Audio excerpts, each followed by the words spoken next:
안녕하십니까. 다양한 시각의 전문 패널들과 함께 정치, 시사, 뉴스를 분석하는 MBN 뉴스와이드 김만음입니다. 오늘 오후 문재인 대통령이 국회에서 일자리 추경의 필요성을 호소하는 시정연설을 냈습니다.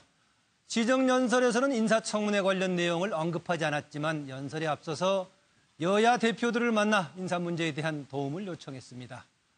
3명 후보자 모두 철회를 요구하고 있는 자유한국당 대표는 이 자리에 불참했습니다.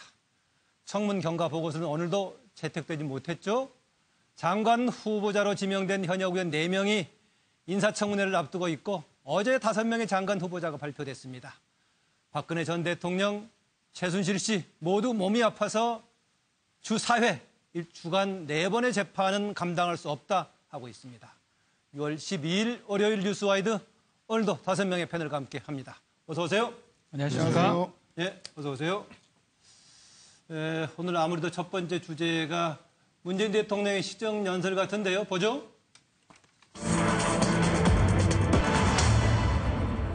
네, 문 대통령 첫 시정연설. 과거 대통령과 무엇이 달랐나라는 제목으로 나와 있는데요. 여기에 대한 아마 전반적인 평가를 보자는 그런 얘기 같습니다. 판넬 보죠. 오죽 급했으면 역대 가장 빠르게 시정연설 나선 문 대통령 이렇게 나와 있습니다. 물론 특징적으로 지금 보궐선거 중간에 통해서 5월 10일 날 취임했다는 점도 있고요.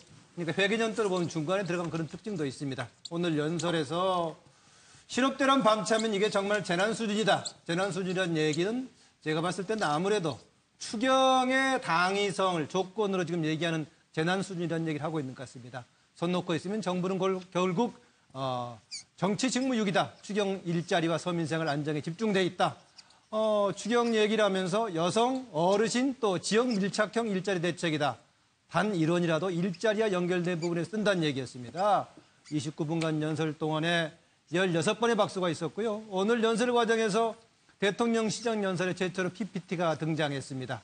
자유한국당 여기 PKC라고 써 있는데요. 그 노트북, 컴퓨터, 그 모니터 앞쪽에다가 여러 가지 유형의 구호를 이제 비판하는, 연설에 대한 비판하는 구호를 붙여놓고 오늘 대통령 시정연설을 들었습니다. 여당, 당연히 너무나 절절한 연설이었다라고 얘기하고 있고 반대는 야당들 명분이 없다는 얘기입니다. 자유한국당, 지금 3명의 후보자에 대한 경과 보고서 합의도 보고서를 내지 않고 철회달라는 요구하고 있고요. 바로 추경 심사 과정에서 자유한국당만 빠지고 지금 이번 일정이 합의가 된 것에 대한 불만도 있어가지고 오늘 사전에 여야 대표들과의 만남에 참석하지 않았습니다. 국민의당은 평가는 기존하고 형식은 달랐지만 내용은 그대로다. 중간 정도의 평가를 했습니다. 청와대, 자유한국당 오늘 대통령과의 사전 만남도 참석하지 않았는데 여전히 기대를 하면서 자유한국당을 믿습니다라는 신호를 던지긴 했습니다. 여기에 대한 오늘 문재인 대통령 시정연설에 대한 전반적인 평가와 더불어서 이전과 무엇이 달랐나라는 질문을 던지고요. 추가 자료화면 보겠습니다.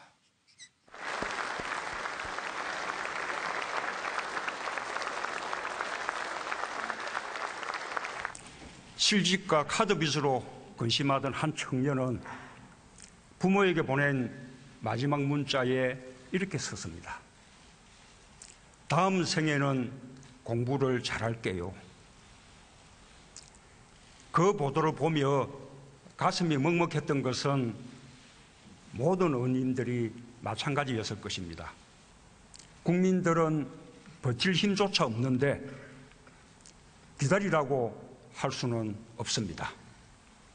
국민이 힘들면 지체 없이 손을 내밀어야 합니다. 국민들의 삶이 조금이라도 나아진다면 할 수 있는 모든 일을 해야 합니다. 그게 정부고 그게 국가라는 판단으로 편성한 예산입니다.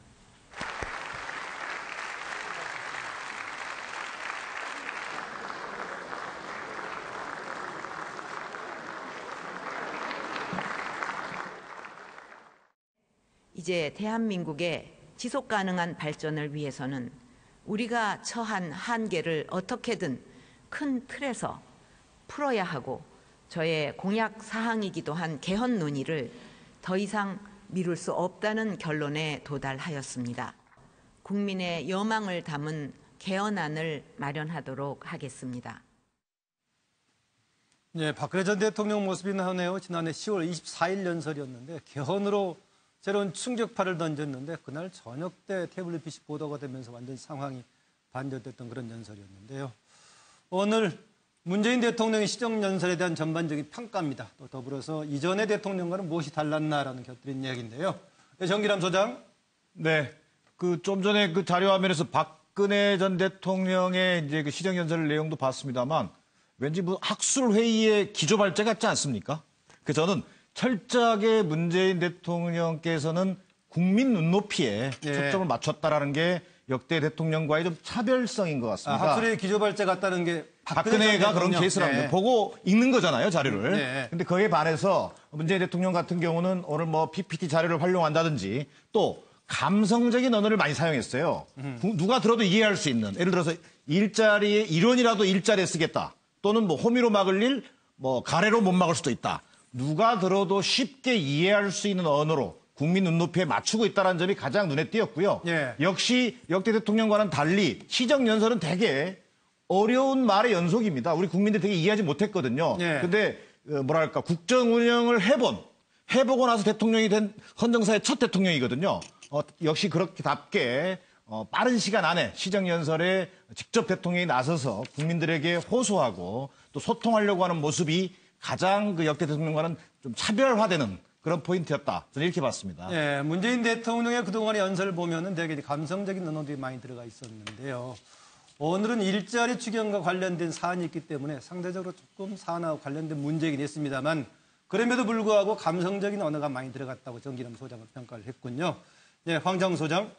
예, 저는 오늘 이래 봤을 때 정권 지금 아주 초지 않습니까? 예. 한 달 지났는데 이 자신이 달성하고자 하는 목적을 위해서는 대통령으로서 권위나 체면 이런 부분들은 포기한다.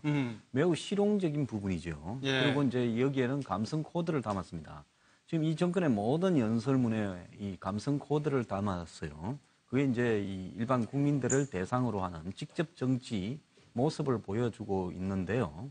오늘 또 문재인 대통령이 이렇게 하나 한 걸 보면 예. 인사청문회는 좀 오래 걸리더라도 추경을 빨리 해달라고 한간의 예상을 뛰어넘는 이야기를 했습니다. 오늘 추경 때문에 갔지만은 인사청문회 이야기를 하지 않겠느냐.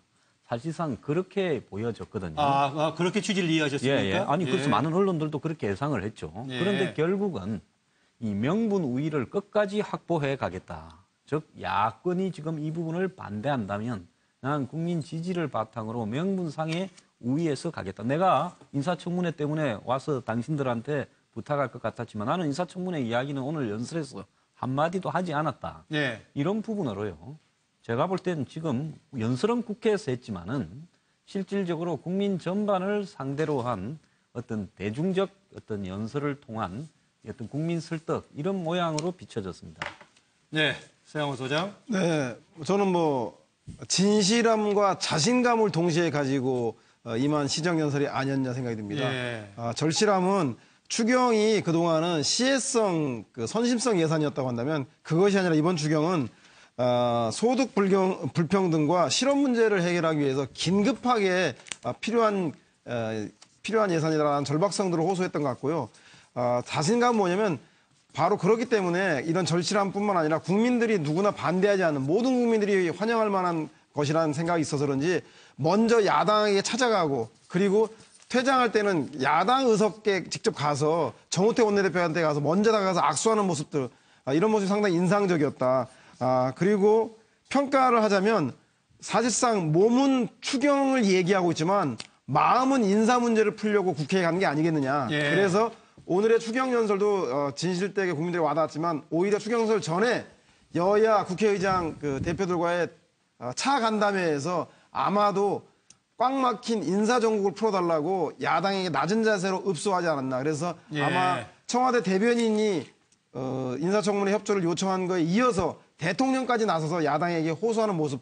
야당은 어떻게 받아들일지 몰라도 국민들은 상당히 대통령이 할 일을 다 하고 있구나. 최선을 다하고 있다. 이제 야당도 그만 들어줘야 되지 않겠냐라고 하는 여론은 형성되는데 그 첫걸음이 오늘 시정연설이 아니었나 생각이 듭니다. 네, 서양호 소장이 보기에는 시정연설에는 인사 문제에 관한 직접적인 언급은 없었지만은 여러 가지 분위기상 봤을 때 오히려 인사 문제에 대한 호소가 담겨 있다라고 해석을 하군요.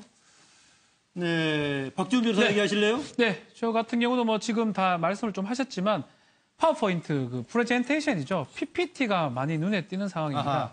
PPT를 하는 뭐 첫 시정 연설이 아닌가 생각이 들고요.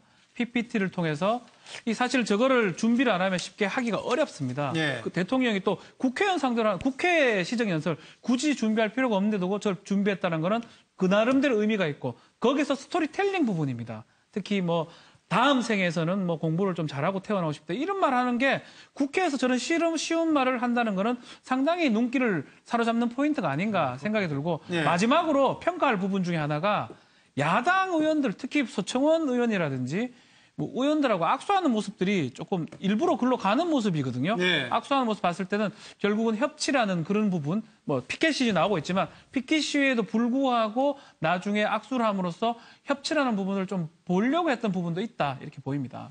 뭐 오늘 자유한국당 뭐 피켓이라고 여기 쓰긴 했습니다. 피켓이라고 보기 좀 그렇고 컴퓨터 노트북 앞쪽에다 이런저런 글씨를 다양하게 썼습니다. 인사실패 협치 포기, 뭐 문재인 정부 각성하다 이런 여러 가지 종류를 썼는데요.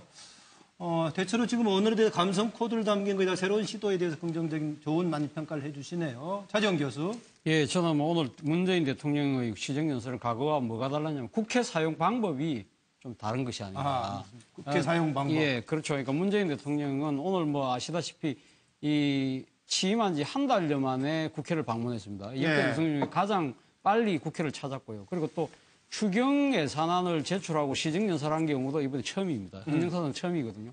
이런 걸 본다고 한다면 나름대로 국회를 국정의 파트너, 그러니까 국민의 대기관이라는 걸 충분히 인식을 하고 예. 거기에 대해서 낮은 자세로 임하겠다는 모습은 분명히 보여주고 있는 것 같습니다. 물론 이렇게 하는 데는 불가피한 측면이 있죠. 지금 여소야대 국민이기 때문에 국회와의 협치를 이루지 않고는 단 한 발짝도 나갈 수 없는 그런 상황을 잘 알고 있기 때문에 아마 역대 대통령들이 국회를 어떻게 보면 통법부 내지는 거수기로 인식했던 것과는 다를 수밖에 없는 예. 그런 절박한 상황이 놓여 있긴 합니다만 어쨌든 지금 국회와의 소통을 통한 이 전국을 해법을 찾겠다는 그런 모습들은 보여주고 있는 것 같습니다. 그럼에도 불구하고 오늘 뭐 여러분들 말씀하셨고 화면을 비쳤습니다만 야당 의석에서는 또 컴퓨터 뒷면에다가 지금 또 항의성 메시지를 떠올리고 있고 네, 그렇습니다. 그렇기 때문에 사실 그 국회를 나름대로 존중하고 함께하겠다는 문재인 대통령의 그런 생각 자체가 앞으로 과연 얼마만큼 진정성 있게 야당을 설득할 것인지 그러한 숙제는 또 오늘 또 뚜렷이 보여준 하루가 아니었나 하는 생각이 듭니다. 네, 바로 그런 숙제를 안고 있었기에 제가 아까 판넬에 읽었던 맨 오른쪽에 청와대 쪽은 자유한국당을 믿습니다라고까지 하고 있는 상황인데요. 지금 국회 사용 방법 달리 얘기하면은 대통령 또 청와대와 국회가 어떤 관계를 가져야 되는가에 대한 오늘 그 바람직한 방향으로 지금 갔다라는 평가를 지정 교수 하시는 것 같은데요. 어쨌든 오늘 연설은 당장 인사문제도 걸려 있는데 일자리에 초점을 맞춘 연설이었습니다. 일자리 언급을 44번이나 했는데요. 이 중에서 어르신들 문제, 여성의 문제 여러 가지를 얘기했는데 이 질문입니다. 청년 일자리 관련 얘기를 하면서 자식들의 문제이자 부모들의 문제다라는 이 언급에 대한 우리 패널들의 해석을 듣고자 합니다. 예, 자료 화면 보시면서 준비해 주세요. 일할 기회조차 갖지 못하는 지금의 청년 세대를 두고 부모 세대보다 못 사는 첫 번째 세대가 될 것이라는 이야기가 나옵니다. 청년들에게만 속상하는 이야기가 아닙니다. 우리 자식들만은 우리보다 잘 살기를 바라는 마음으로 온갖 고생을 마다하지 않은 부모들에게도 가슴이 미어지는 이야기입니다. 청년 일자리는 자식들의 문제이자 부모들의 문제입니다. 정부와 국회가 함께 팔 걷어붙이고 나서 주실 것을 간곡히 당부드립니다. 네. 차지원 교수 먼저 얘기하실래요? 예, 지난 토요일이었죠. 그러니까 60항쟁 30주년 기념식 때 그 현직 대통령을 두 번째로 그리고 10년 만에 이 현직 대통령이 그 기념식에 참석했습니다. 예. 그 자리에서 문재인 대통령이 그 강조했던 부분이 바로 이겁니다. 민주주의는 밥이고 밥은 민주주의라는 겁니다. 그러니까 이 문재인 대통령이 그 이야기를 했죠. 그러니까 제도적으로 민주주의는 이제 완성이 됐고 후퇴할 일은 없지만 그럼에도 불구하고 우리가 가야 될 길이 좀 더 높다.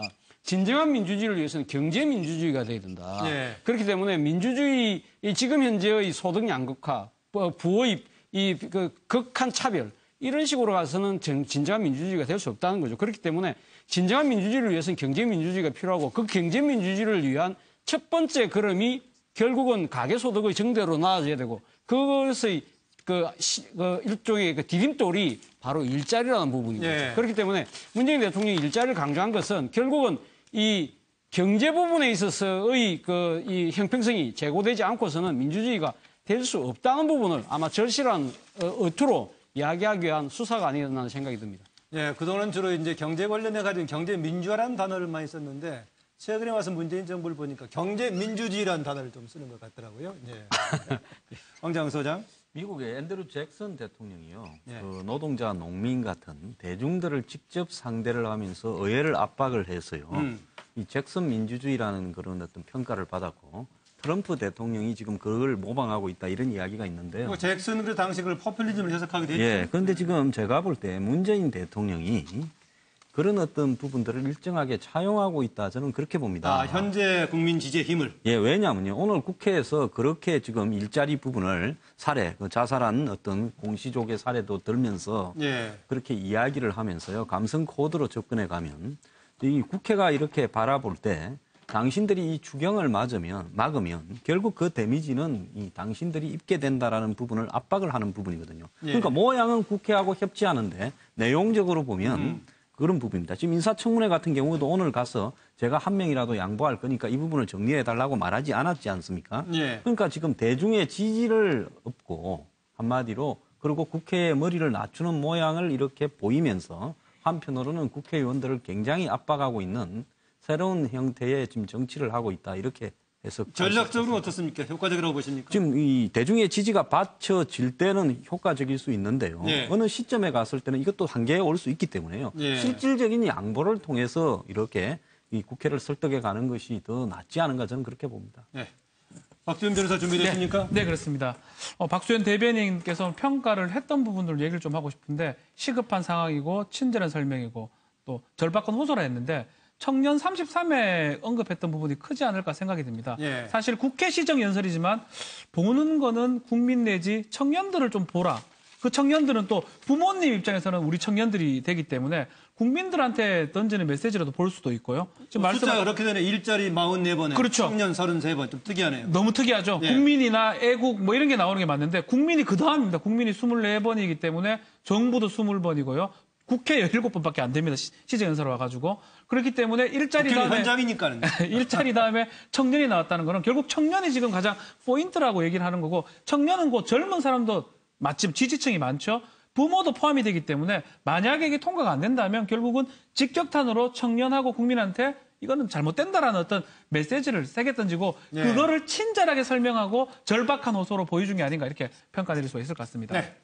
서영호 소장. 예, 개혁은 말입니다. 눈길을 확 끌고 지지율도 확 올리는데 사실은 주머니가 썰렁하고 배가 고픕니다. 따라서 개혁을 안정적으로 끝까지 추진하려면 사람들에게 배불리고 등 따숩게 해줘야 되는데 아마도 문재인 대통령은 바로 국민들의 등 따숩고 배부르게 하는 것이 바로 일자리라고 생각하는 것 같습니다. 그래서 아마 일자리 추경을 통해서 국민들의 마음을 이미 훔쳤다라는 생각이 듭니다. 그리고 일자리 추경이라고 하는 이 명명한 이 네이밍, 이름 짓는 것 자체부터 저는 이미 이긴 싸움이고 프레임 전쟁에서 승리했다는 생각이 듭니다.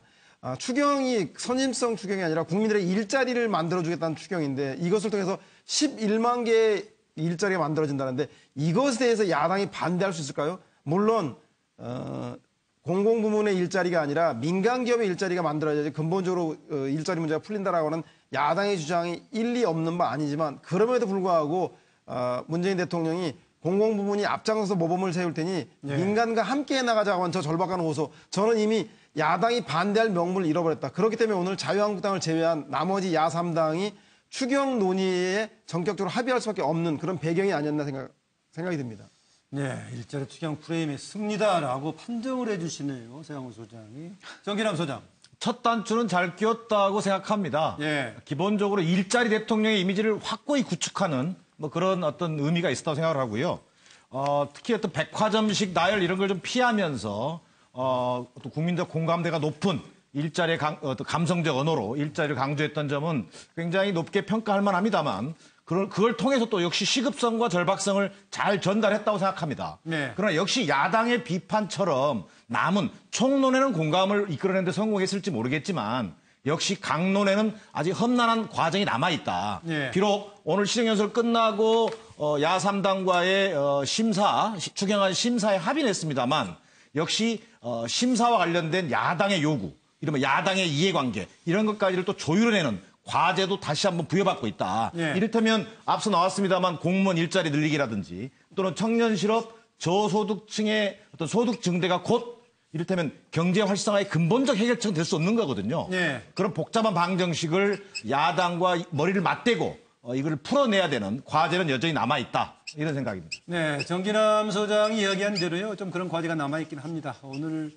문재인 대통령의 국회 시정연설에 대해서 감성 코드를 비롯한 여러 가지 의미 또 새로운 양식에 대해서는 패널들 모두가 아주 긍정적으로 평가를 해주셨습니다. 그러나 그동안에 야당들이 지적했던 구체적으로 공공 부분을 통한 일자리 문제에 대해서 과연 얼마나 서로의 이제 따져보는 과정에서 호소력을 발휘할 수 있을지 좀 지켜볼 부분 같습니다.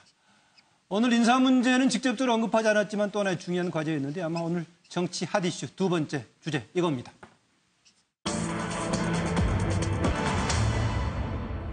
김희수, 김상조, 강경화 모두 채택 불발. 현재 전국 상황에 대한 이야기입니다.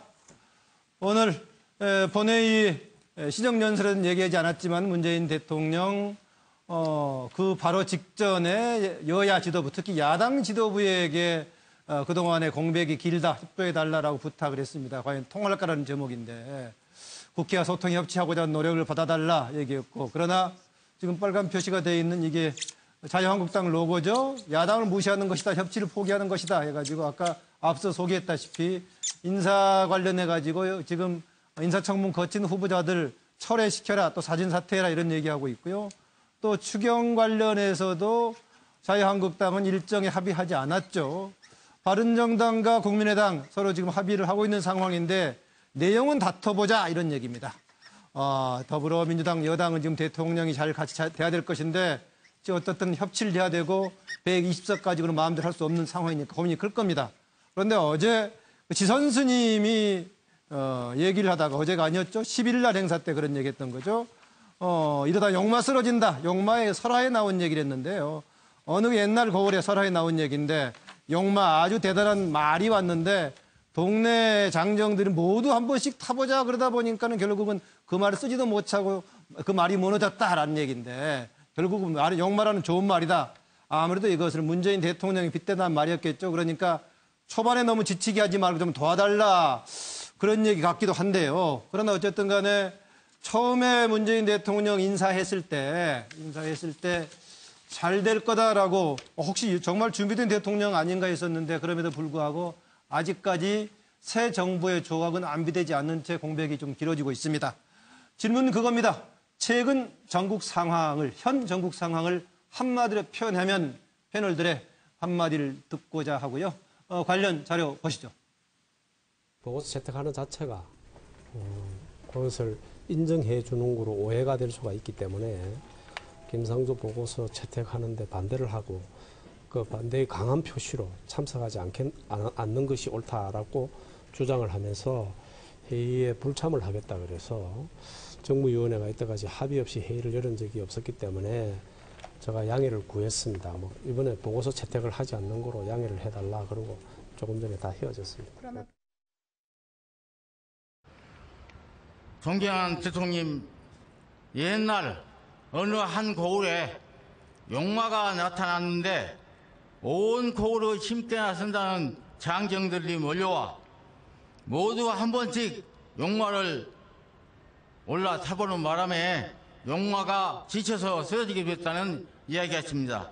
제 정부가 들어서면 그간 억눌려왔던 많은 바람이 있으시겠지만 한꺼번에 이룰 수 없는 상황도 함께 해야지는 지혜가 필요하다고 생각합니다. 정부와 국민이 다시는 과거 오요 역사를 되풀이되지 않도록 항상 깨어있는 힘이 되어 주실 것을 장부대입니다. 감사합니다. 정부의 예. 앞에 그 이진복 의원 얘기는 정무위원회 오늘 얘기하는 걸 보니까 정무위원회는 공정거래위원장 지금 관할 상임이죠. 그래서 오늘 김상조 후보자 채택되지 않았던 배경을 설명하는 자리였던 것 같고요. 용마 얘기 치선스님 했던 것 같습니다. 정기남 소장 진퇴유곡이라고 썼네요. 현 전국 상황을. 그렇습니다.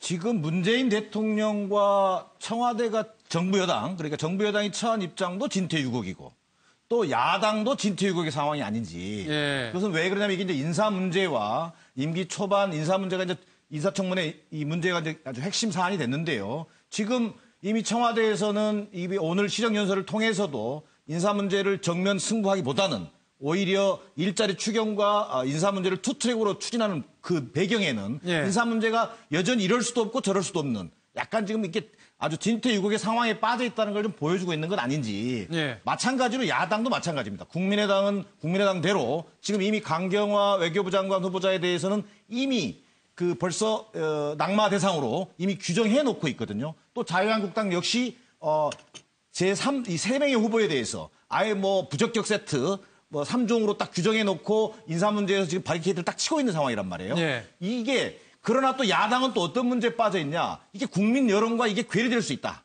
야당의 역할도 중요하지만 높은 민주화인 대통령에 대한 어떤 지지율과 또 이 장관 후보자들에 대한 국민 여론을 감안할 때 야당이 계속 반대를 일관할 수 있겠느냐? 네. 이런 어찌 보면은 양쪽 다 지금 이러지도 못하고 저러지도 못하고 밀어붙일 수도 없고 물러설 수도 없는 그런 상황에 빠져 있는 것 같다. 여기서 결국 답을 찾아야 되는 것은 결국 문재인 대통령이 이런 어려운 환경 속에서 협치의 정신을 어떻게 구해낼 것인가. 이것이 아마 국민들이 보기에는 관전 포인트가 될 것으로 보입니다. 예, 아까 김희수 헌재소장 후보자, 강경화 외교부 장관 후보자에다 김상조 공정거래위원장 했는데 김상조 공정거래위원장은 오늘까지 20일이 되기 때문에 오늘 국회가 경과보고서를 채택하지 않았을 때 대통령이 10일 이내에서 보통 그럴 때 10일까지 가자고 하루 정도 주고 나서 대통령 결정하는데 그런 식으로 갈 것인가 문제고요.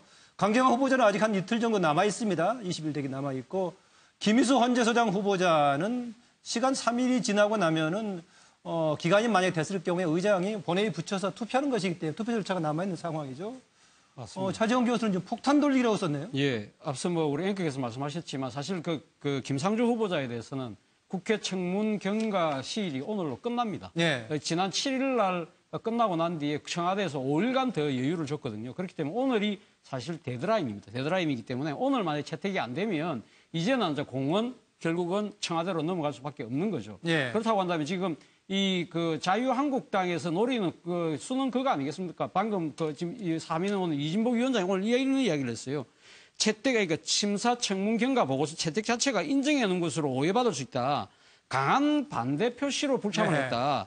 정부가 일명할 생각이 있으면 정부가 판단할 일이다. 공은 그러니까 지금 문재인 정부한테로 넘어갔다는 거죠. 그렇게 하면서 지금 자유한국당이 노리는 건 그런 것 같습니다. 결국은 지금 여러 의혹이 있고 또 대통령이 직접 대선 공약으로 내걸 때 5대 원칙, 인사 원칙에 네. 배제사항 5가지에도 걸림에도 불구하고 이렇게 임명을 강행하는 걸 모습을 연출케 함으로써 결국 문재인 대통령은 민이나 이런 국민을 바라보고 정치를 하는 것이 아니라 결국 자신의 이익을 위해서 모든 갖다가 이 전국을 강행하고 좀 그렇게 하는 독단적인 리더십으로 삐치게 만들려고 하는 그러한 노림수가 있는 것 같습니다. 그 반면에 지금 문재인 대통령과 정부 여당 입장에서는 아마 이런 생각을 하는 것 같습니다. 상당히 지금 여론의 지지를 받고 있다. 여론의 지지를 받고 있고 그리고 이 최대한 오늘 데드라인까지 끝까지 끌고 감으로써 결국은 지금 자유한국당이 이렇게 국정의 발목을 잡는 모습을 연출시킴으로써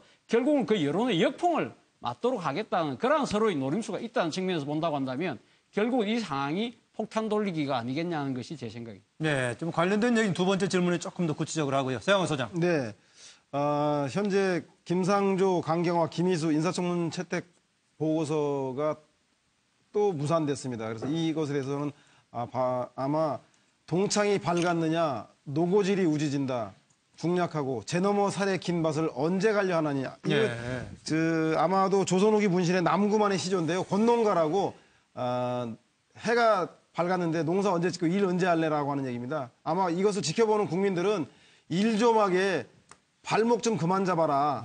라고 하는 의미로 아마도 그 문재인 대통령이 인사권의 대통령 고유 권한 인사권을 강제로 행사해서 임명을 강행하라고 하는 여론이 훨씬 더 높게 나오는 이유도 바로 현재의 야당의 청문 채택 보고서 반대하는 것을 아마 대통령의 공연한 국정 발목 잡기로 보기 때문에 그런 것 같습니다. 그래서 대통령이 소신껏 일할 수 있게 국민들은 응원하고 있다는 생각이 듭니다. 예.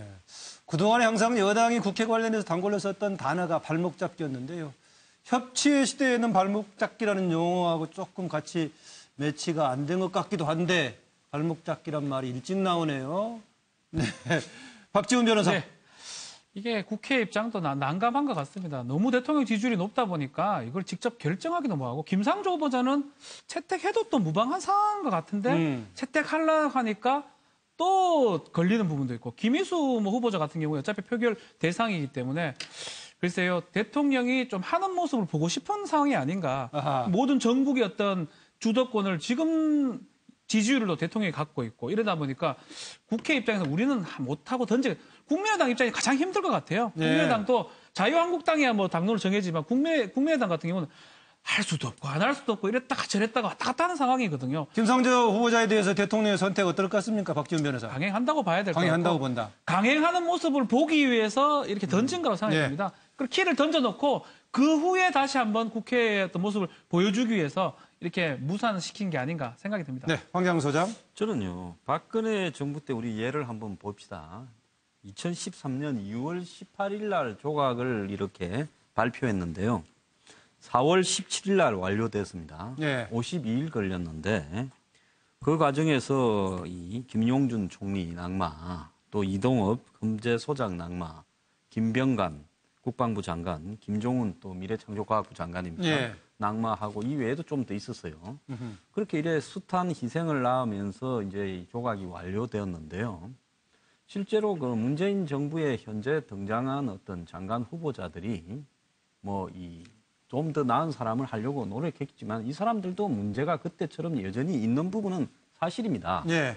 그렇다면 이런 부분을 근본적으로 이 한두 명의 어떤 양보를 통해서 서로 간에 정리해 가는 것도 그것이 정치 아닙니까? 네. 결국 장관을 대통령이 발표하고 국회에서 청문회하고 또 장관 위에 뭐 총리나 헌재소장은 투표를 하는 것도 저는 정치 행위인데요. 예. 근데 정치라는 것은 합의에 기반을 둬야 되는데 지금 대통령은 자기가 낸 사람을 한 명도 드릴 수 없다. 그대로 밀고 가겠다. 반대하려면 반대 한번 해봐라.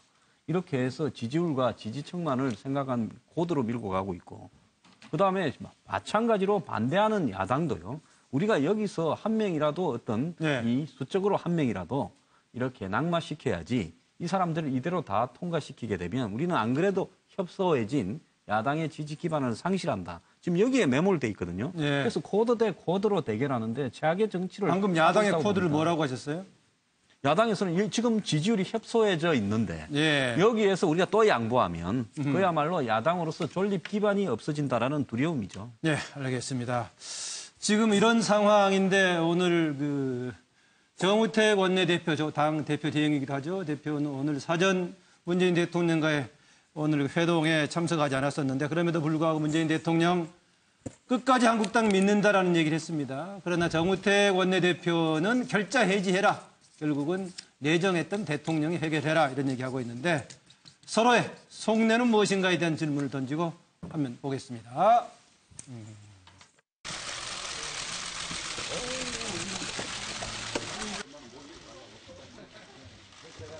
지난번에 제가 참석 안 한 거는 그 총리의 임명에 대한 어떤 강제 처리에 대해서 제가 항의 표시로 한 것이고요. 다음 주에는 꼭 나오셨으면 좋겠고 국회가 어려울 때 이렇게 막혀 있을 때 뚫어보자고 국회가 모이는 거 아니겠습니까? 나누는 것이 훨씬 더 소통에 도움이 되고 문제 해결에 도움이 되기 때문에 그 결자 해제 차원에서 우리 문재인 정부 쪽에서 이 돌파구를 열어주셔야 된다 저는 이렇게 보고 있어서.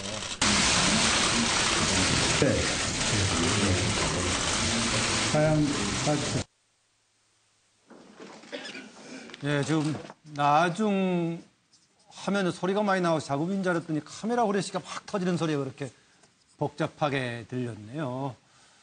네, 서로의 속내, 정우택 야당, 제1야당의 대표는 결자 해지해라. 즉 문재인 대통령이 해결해라. 이런 얘기하고 있고 한국당 끝까지 믿는다라고 대통령 얘기하고 있는 서로의 속내에 관한 질문입니다. 황장 소장 준비했네요. 예. 저는 서로가 서로에게 책임을 덮어 세운다. 네. 즉, 이 일이 제대로 안 되는 것은 야당 탓이다라는 것이 이제 대통령이 말은 좋겠죠, 표현은. 국회 가서 예의도 갖추고 하지만은 근본적으로 양보할 생각은 없는 것 같고요. 저는 밀고 가보겠다라는 생각이 확고한 것 같습니다. 네. 그렇고 지금 야당의 입장에서는 우리는 최소한의 성의만 보이면 노력을 하려고 하는데 어떻게 전부 문제 있는 사람까지 다 동의를 해라고 국민 지지율로 압박을 하느냐. 그렇게는 못하겠다. 네. 이래서 지금 결국은 이 논란이 오래 갔을 때 누가 더 책임을 지겠느냐 하는 부분을 서로 핑퐁으로 공을 네. 상대에게 던지고 있다고 봅니다. 서로 상대에게 책임 주고 있다. 전가하고 있다. 네, 서영호 소장. 네, 저도 황장 소장님하고 생각이 똑같아 제가 먼저 받았는데요. 네. 현재 늑장 인사 일자리 추경으로 국회가 경색돼 있는데 아마도 정우택 대표가 결자 해지해라라고 하는 바로 대통령 당신 때문에 그렇다라고 하는 것 같고요. 끝까지 한국당 믿는다고 하는 그 문재인 대통령에게는 자유한국당이 국민들이 원하는 인사이고 그리고 일자리 추경이기 때문에 통과시켜줘야 되는데 왜 자유한국당이 발목을 잡고 있느냐라고 이 문제의 원인을 서로에게 돌리면서 한 발씩 양보할 것을 요구하는 게 아닌가 싶습니다.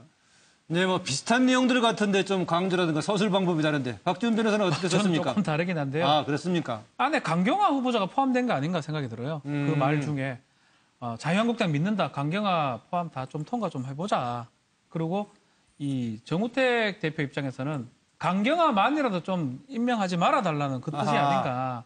결자 해지란 부분은 인사 원칙을 본인이 했기 때문에 지켜달라는 요청 같고요.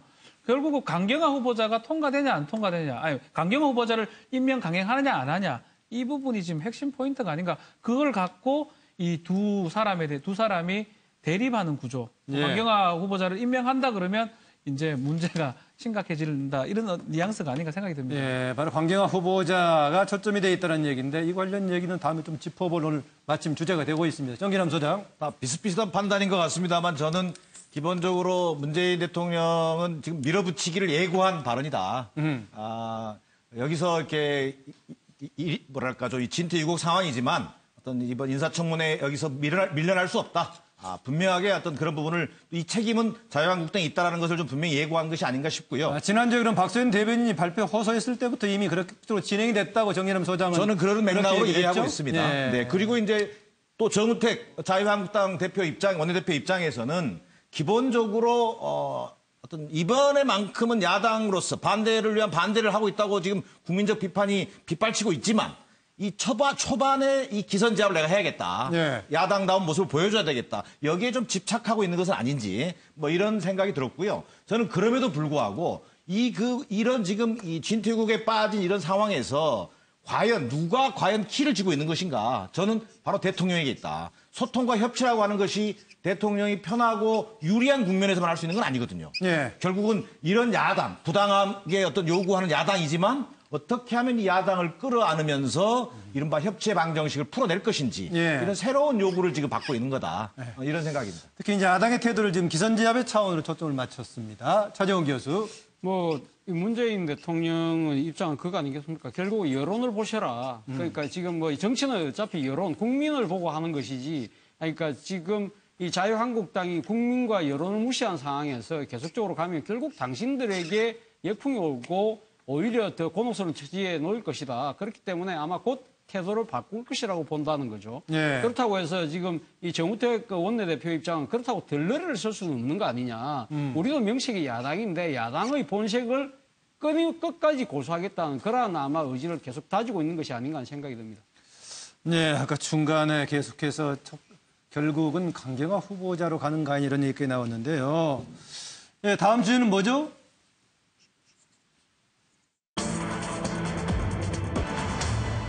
역시 제목이 여당 강경화 구하기, 야당 무조건 낙마.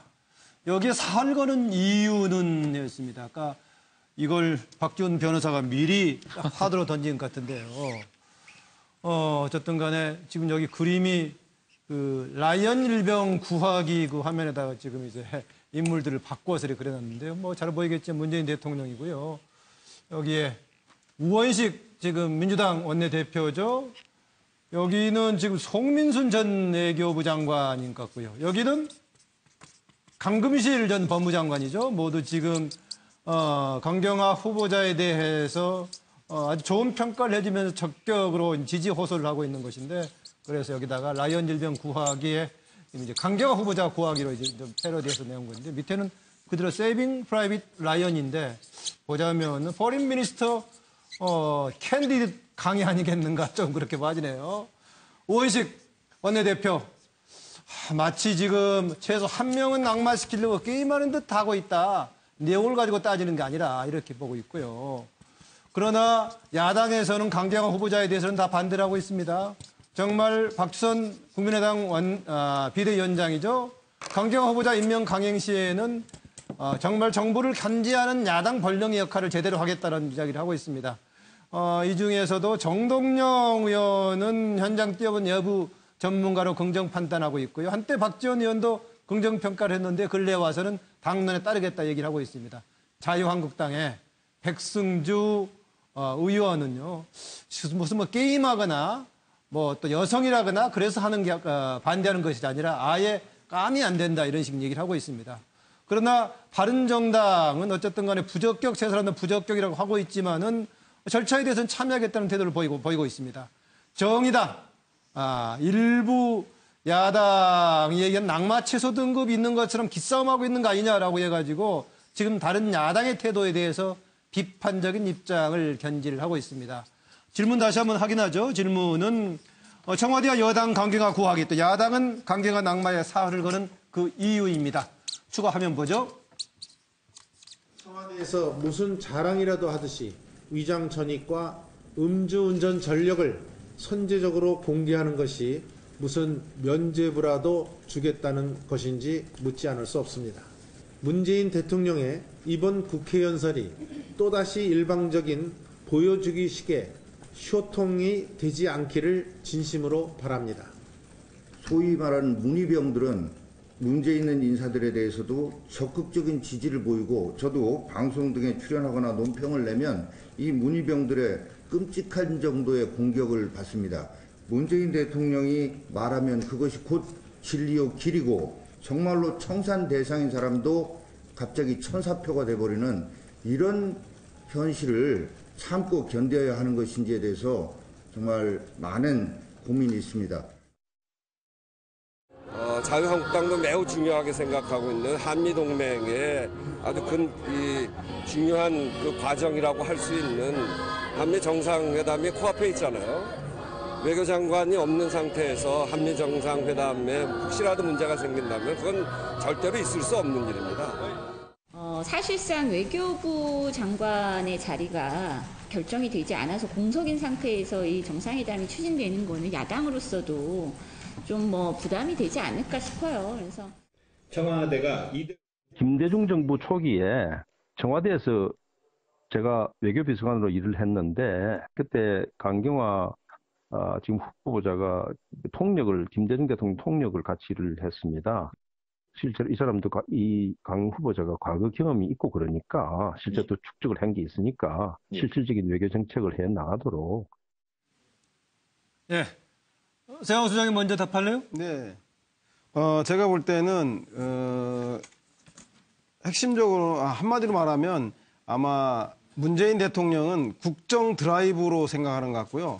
강경화 후보자의 임명 기준이 된다. 네, 그래서 야당에서는 견제 브레이크의 상징으로 되어 있는 것 같다는 생각이 듭니다. 물론 표면적으로는 제가 볼 때는 야당에서는 그 위장 전입 문제와 더불어서 거짓말 해명에 대해서 도덕적 자질이 문제가 있다. 그리고 사드와 북핵 문제에 대해서 청문회 때 준비되지 못한 답변 보면서 정책 능력이 의심된다라고 얘기하고 있는 것 같고, 여당은 이에 대해서 아니 그 위장 전입했지만 부동산 투기를 위한 게 아니었고 강남 8학군 배정을 위한 게 아니었지 않냐. 그러니 좀 그 도덕적 흠결은 되지만 양해할 수 있는 상황 아니냐 그러고, 특히 사드와 북핵 문제는 외교부가 주관하는 게 아니라 청와대와 NSC가 주도하기 때문에 외교부 장관은 그 청와대와 호흡을 맞출 수 있는 사람이 되지 않느냐. 특히 유엔에서 검증된 사람이 아니냐라고 하는 주고받고 그 공방을 펼치고 있지만, 본질적으로는 아마 대통령은 이번 강경화 후보자를 밀리게 되면 한 번 밀리면 끝까지 밀린다 그래서 국정 드라이브를 놓치게 된다라는 생각이 강한 것 같고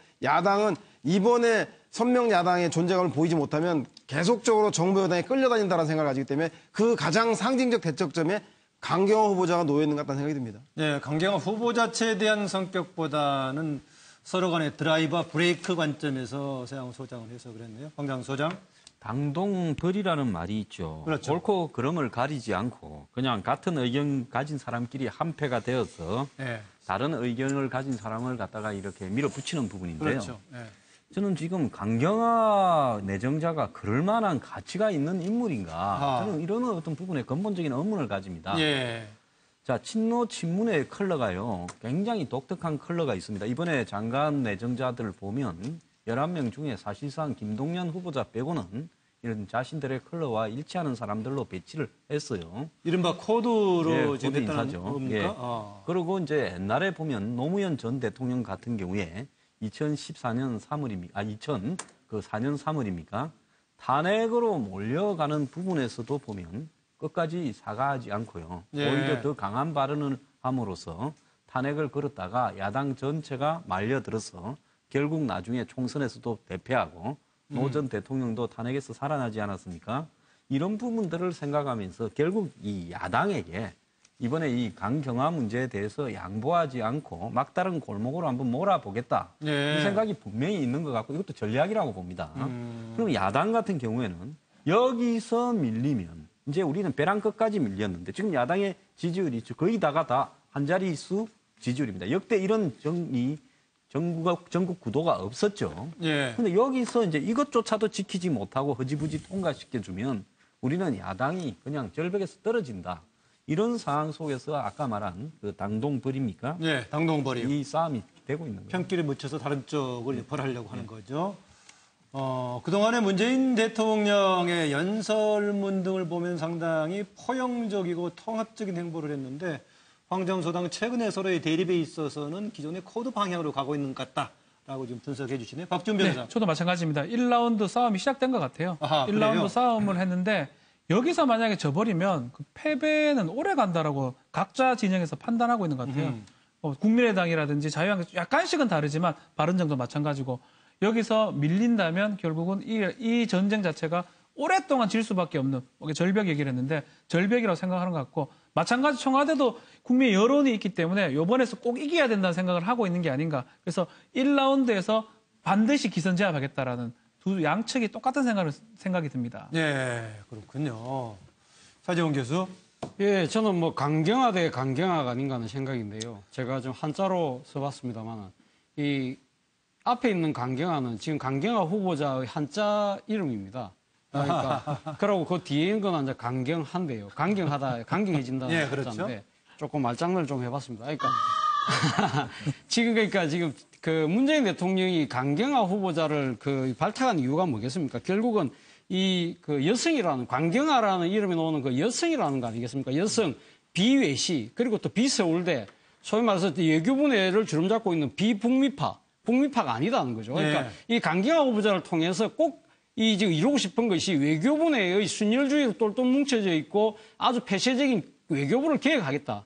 그리고 또 하나는 이 항상 이 그 미국 위주의 그런 그 이 외교, 이 그 일변도, 미국 일변도의 외교 방식을 전방위적인 그러니까 좀 다차원의 외교로 전환시켜 보겠다. 외교 패러다임을 바꿔보겠다는 하나의 카드로 강경화 후보자를 내세웠던 거 아닙니까? 예. 그렇기 때문에 만약에 강경화 후보자가 좌절되면 이 문재인 대통령이 생각했던 외교 패러다임과 이 외교부의 계획이라는 것 자체가 좌절될 수밖에 없다. 그렇기 때문에 이거 관철시켜야 된다는 생각이 강한 거고요. 예. 마찬가지로 반대로 지금 이 야당 입장에서 왜 강경하게 갈 수밖에 없느냐. 첫 번째는 지금 이 강경화 후보자가 아무래도 의혹이 많다 보니까 여기서 만약에 강경화 후보자를 그냥 그 낙마시키지 못할 경우는 전국의 그 주도권을 완벽하게 뺏길 수밖에 없다. 그리고 또 한 측면은 지금 전당대회를 앞두고 있습니다. 앞두고 있기 때문에 당내의 당권 경쟁이 치열해지면서 일종의 선명성 경쟁이 벌어지면서 강경하게 갈 수밖에 없다. 예. 저는 그렇게 봅니다. 예. 오른쪽은 강경하게 됐다라는 강경하고 예. 왼쪽은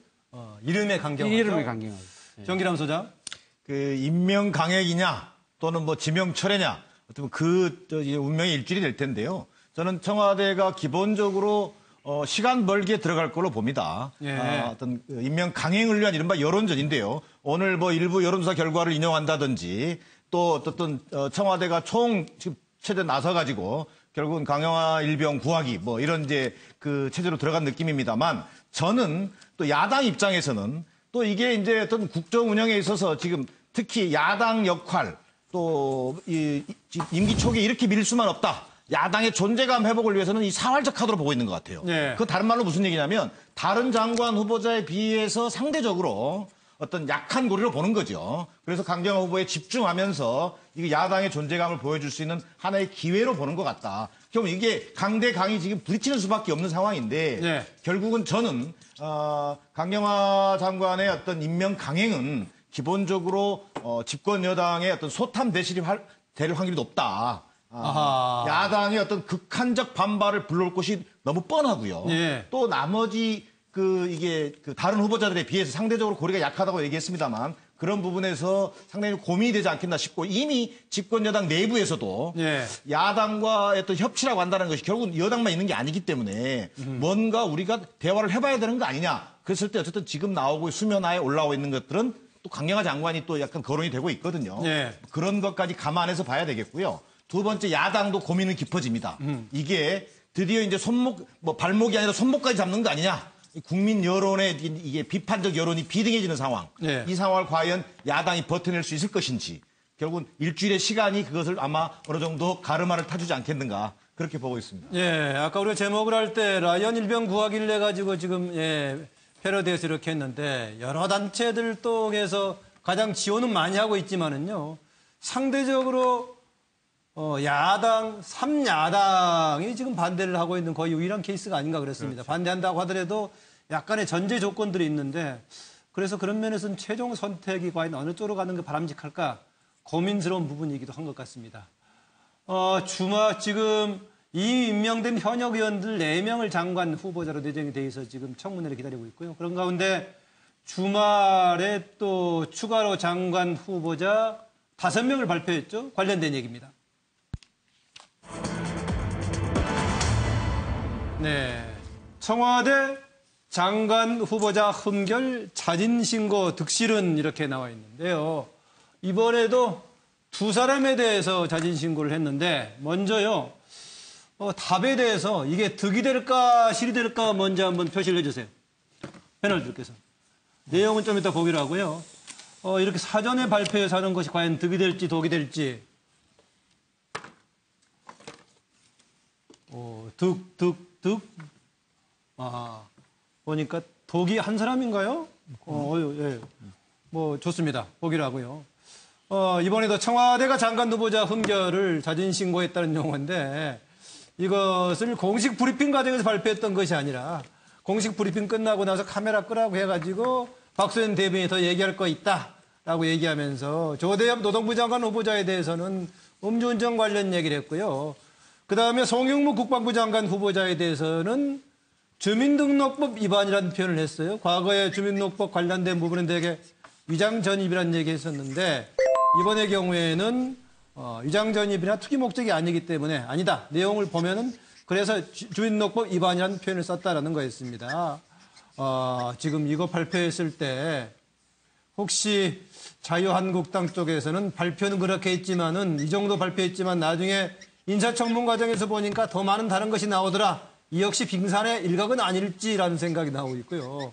국민의당 이렇게 미리 자진 신고했다고 해서 선제적 고백이 면죄부는 아니다. 바른정당 원칙도 이것도 어긋난 건데 여기에 대한 사과 자체가 없이 그냥 살짝이 카메라 끄고 얘기한 국회 무시한 처사다라는 얘기입니다. 추가로 전에 임명이 됐던 윤석열 서울지검장 얘기에다가요. 추가로 주말에 이른바 박근혜 전 대통령이 나쁜 사람이라고 했던 노태강 씨가 문체부 차관으로 임명이 됐는데요. 돌아온 미운 오리들이라는 표현을 했습니다. 관련된 얘기인데요. 지금 아까 득과 독이라고 했는데 관련 화면을 조금 더 보면서 그 이유를 설명해 주시기 바랍니다. 지금 안보 현실이 굉장히 국민들이 염려를 하시잖아요. 그래서 국방부에 대한 그 안보의 불안감이랄까 그런 것을 빠른 시간 내에 불신시켜 드리는 것이 제 임무이고 두 번째로 생각하는 것은 통수권자인 대통령님께서 국군 통수 이념을 적극 받들어서 불편함이 없는 또 안정된 상태의 국군을 만나보려 생각합니다. 대통령 자신이 스스로 약속한 5대 비리에 해당하는 사람까지 뻐젓이 장관 후보자로 지명하고는 100% 흠결 없는 사람은 없다는 식으로 변명하는 것은 위선적 자기 합리화에 불과할 뿐입니다. 청와대에서 무슨 자랑이라도 하듯이 위장 전입과 음주운전 전력을 선제적으로 공개하는 것이 무슨 면죄부라도 주겠다는 것인지 묻지 않을 수 없습니다. 네. 속보가 들어왔나요, 지금요? 예. 문재인 대통령이 일본 자민당 간사장에 대해서 만나가지고 북핵 완전 폐기에서 강한 압박이 필요하다, 제재 필요성 얘기를 했는데 여기에 대해서 같이 공감한다는 얘기가 나와 있는데 조금 더 구체적인 내용이 나오면 좀 자세하게 좀 전해드리겠습니다. 일단 지금 얘기했던 내용에 대한 답변, 이게 사전에 문제에 대해서 사전 신고한 것이 과연 이후에 득이 되는 것인가 독이 되는 것인가에 대해서 정기남 소장 득이 된 발표했다라고 보네요. 기본적으로는 국민적 눈높이를 좀 낮추는 효과는 있지 않겠는가 이런 생각이 듭니다. 또 그리고 또 뭔가 소통하려고 하고 미리 어쨌든 이걸 국민들께 인식을 구함으로 인해서 더 다른 문제가 제기됐을 때 뭐 약간 좀 그런 효과를 좀 보기 위한 효과는 있을 거로 보여집니다만, 근데 정작 문제는요, 저는 이 공신 인사, 코드 인사란 말이 벌써부터 나오고 있는 것은 집권 초에 우리 문재인 정부로서는 좀 부담이 될 수밖에 없는 상황이다. 이를테면 그 이제 일부 언론, 보수 언론이긴 합니다만, 장관은 선거 공신, 지금 오늘까지 지금 11명의 장관 인사 후보 중에 9명이 이제 선거 캠프에서 핵심적으로 했던 사람들이란 거 아니에요? 네. 저는 무슨 코드 인사가 잘못됐다가 아니라 기본적으로 적재적소의 인사인지 또한 그 집권하기 이전부터 계속 요구돼 왔던 협치와 탕평의 원칙에 있어서 탕평 인사를 지향하고 있는 것인지 한 번쯤 되돌아볼 때가 됐다. 저는 그런 판단입니다. 아까 조금 전에 전해드렸습니다만 일본 자민당 간사장, 니카이 간사장이죠. 국내에 와가지고 이런저런 발언해서 좀 구설수에 오르게 됐었는데 문재인 대통령 오늘 만난 자리에서 위안부 합의 한국 국민들이 받아들이지 못한다. 이것은 반복적으로 지금 문재인 대통령뿐만이 아니라 지난번 일본 특사로 나갔던 문희상 의원이 특사로 갔던 거예요. 가서도 그런 얘기했습니다. 한국 국민의 대다수가 정서적으로 이해하지 못하고 있다. 그래서 문재인 대통령 위안부 문제가 양국의 협력 관계를 가로막아서는 안 된다라는 얘기했고요. 이른 시일 내에 한일 정상회담을 희망한다. 이런 내용이 지금 속보로 들어와 있습니다. 반복해서 말씀드리자면은 오늘도 문재인 대통령이 일본 니카이 간사장의 면담에서 위안부 합의에 대해서 한국 국민들의 대다수가 받아들이지 못하고 있다는 점을 다시 한번 지적을 했고 역사 문제, 일본이 한국 국민의 정서를 이해해야 된다라는 내용들이 들어와 있습니다. 예, 차재훈 교수, 예방주사 또는 아나키라고요. 아나키라고 요즘 그 약 안 쓰고 아이 키우기라고 그 운동이 좀 벌어지고 있습니다. 지금 제가 봤을 때는 저는 아까 득이 될 거라고 봤는데요. 지금 그 장관 후보자들이 갖고 있는 흠결을 미리 고백함으로써 언론이나 또는 그 야당 의원들이 파헤쳐서 이 공세를 퍼붓기 위한 그 예봉을 미리 그러니까 좀 차단시키려는 차원에서 예방주사가 될 수도 있는데요. 이것이 너무 남발이 될 경우에는 아나키 하는 분들이 지금 예방주사가 오히려 애들한테 건강에 오히려 더 악영향을 미친다는 거 아닙니까? 그런데 또 그게 말썽이 지금 문제가 많죠. 문제가 많죠. 그래서 저는 예방주사가 더 효력이 있다고 보는 책이 있기 때문에 제가 득이 된다고 이야기는 했습니다만 그런 아나키라는 부작용도 감안을 해야 된다는 뜻으로 제가 두 개를 다 같이 쓴 겁니다. 그래도 예방주사 맞는 게 낫긴 하지만 부작용도 항상 염두에 둬야 된다는 얘기네요. 황장 소장. 예, 그 이낙연 총리가 그 취임사에서요. 공무원은 이 촛불 혁명을 수행하는 도구다. 이런 표현을 썼어요. 결국은 이 촛불 혁명이 뭡니까? 현직 대통령을 부정한 의혹이 있다고, 결국 부패 관련 연루 의혹이 있다고 우리가 몰아내고 그걸 구치소에 가두어서 지금 재판을 하고 있는 상황이지 않습니까? 그렇다면 이 5대 결격 사유가 촛불혁명 전보다 강화돼야 되겠습니까? 약화돼야 되겠습니까? 분위기상은 당연히 강화돼야겠죠. 예, 그러면 대통령도 그러할진데 대통령 밑에서 수행하는 장관들이 촛불혁명 전보다는 훨씬 더 강화된 기준을 적용받아야 되고 그런 이야기를 문재인 대통령이 후보 때 수차례 공약하고 공약집에도 넣지 않았습니까? 예. 근데 지금 이 부분에 대한 100% 흠결 없는 사람이 어디 있겠느냐라고 이야기를 하면서 이 부분에 대해서 이 수정을 하는 부분에 대한 사과를 하거나 입장을 밝히지도 않고 예. 그다음에 새로운 기준을 갖다가 제시하지도 않은 채 문제가 있는 사람을 그냥 먼저 발표하면서 이렇게 갖고 가는 부분은요. 예. 저는 적어도 촛불혁명이 이 정권의 어떤 전체를 관통하는 정신이라면 그것은 좀 아니지 않는가. 결국 이런 5대 결격 사유를 완화해야 된다는 과거에 박근혜 정부, 이명박 정부에서도 나왔던 이야기가 이 정권의 당청에서 똑같이 나온다면 네. 그건 분명히 독이죠. 당청에 똑같이 나오는 건 적어도 독이다, 잘못된 거다라는 평가의 차원에서 얘기해 주셨네요. 그럼에도 불구하고 현실적으로 조금 현실화시켜서 새롭게 기준을 정할 필요가 있다는 얘기는 계속 나왔는데 적어도 현재 진행이 되고 있는 문재인 정부 1기 내각 등에 대해서는 그대로 적용한다. 즉 게임 중에 룰을 바꿀 수 없다 해서 그대로 진행이 되고 있는 것 같고요. 아마 새로운 좀 구체적인 기준은 이번 인사를 마치고 나서 결정될 것 같기도 합니다. 서양호 소장. 네. 요한복음에 나오는 얘기인데요. 너희 가운데 죄 없는 자가 이 여자에게 돌을 던져라 라는 얘기가 있는데 나중에 시간이 지나고 나서 그 여인에게 예수가 물어봤더니 너 누가 돌 던진 사람이 있냐 그랬더니 아무도 던진 자가 없다고 하지 않았습니까? 그런 것처럼 미리 아마 저 정도의 도덕적 흠결이 있는 사람을 미리 공개함으로써 이것이 내각을 운영할 정도의 장관의 일을 수행할 정도에까지 미치는 건 아니지 않느냐라는 취지의 이야기를 하기 위해서 예방주사, 일종의 김빼기로 미리 사전에 알린다는 거, 알려준 그 의미가 있어서 저는 뭐 오히려 그 음성적인 것을 양성화시킴으로써 저는 뭐 오히려 좀 잘한 거라고 볼 수 있는데 단 문제는 이게 본편의 흥행을 시키기 위한 예고편의 의미가 된다라고 한다면 아마 미리 공개한 문제들이 아마 본 인사청문회에서 주요한 빅 이슈가 될 가능성도 매우 높다. 그런 점에서는 일장일단이 있기 때문에 후보자가 이 문제에 대해서 국민들이 납득할 수 있을 정도, 그리고 야당 청문위원들이 동의할 수 있을 정도의 충분한 설명을 하지 않을 경우에는 자칫 위험해질 수도 있다는 생각이 듭니다. 네, 일장일단 있다. 그럼에도 불구하고 뭐 긍정적인 면을 평가해 주셨습니다.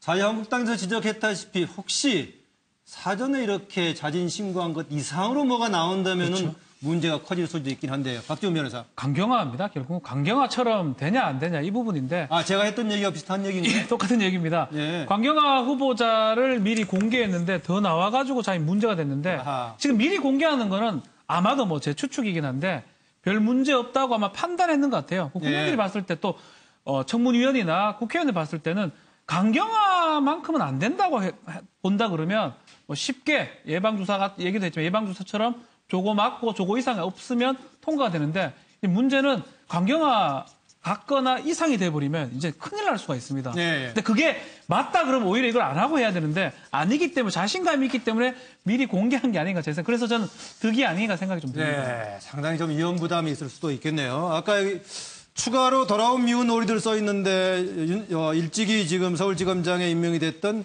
윤석열 검사 있고 그다음에 박근혜 전 대통령이 나쁜 사람이라고 지칭해서 오히려 자천을 댔던 노태강 당시 국장이죠. 이번에 문체부 국장이 됐는데 여기에 관한 질문입니다. 이른바 나쁜 사람 노태강의 화려한 복귀. 노태강 차관과 박근혜 전 대통령의 속내는 어떨까라는 질문입니다. 자료면 보죠. 박근혜 대통령이 나쁜 사람이라고 찍혔죠. 예, 그렇게 알고 있습니다. 왜 그랬습니까? 왜 찍혔습니까? 왜 나쁜 사람이 됐어요?